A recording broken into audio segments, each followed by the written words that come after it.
Hi, it's me again with Corel Draw Tips and Tricks, and this is the second part about making this pulley. And if you haven't watched the first one, you might want to watch the first one. But after I was loading it up, I thought, I kind of left a couple parts out of there. I mentioned my indexing dowels that I use, and I showed how to get them precisely where you could glue them from either side and why you want them tight. The tighter, the better, for less movement. I mean, if you get these dead on, and then your two circles will laminate together dead on.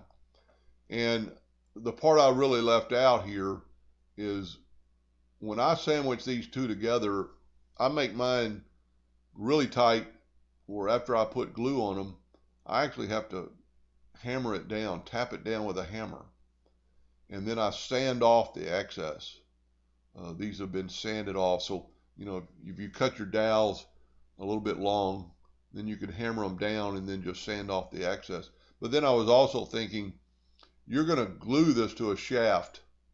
Well, I have the luxury of having a metal lathe, and I made like I wish I had a better picture of this, but I've got a washer with an Allen wrench keyhole in it, and then I was able to weld and actually screw this sprocket to it. But if you don't have that luxury, if you're going to glue the shaft on your motor or glue it on your shaft that you're going to be turning, you could also cut some little washers, much like I did here, but bigger than your original hole that's going to sandwich.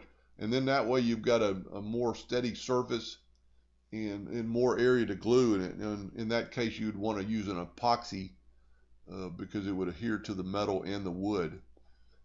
When you're sandwiching things two together and putting in your dowels, you just want to use a yellow wood glue.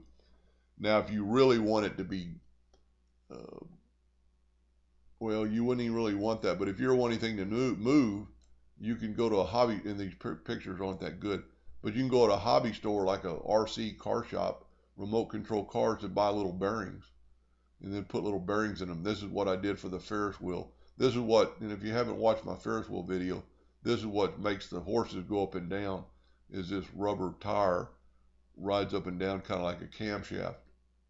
But anyway, that's how to make a pulley, and hope that helped a little bit. Thank you for watching.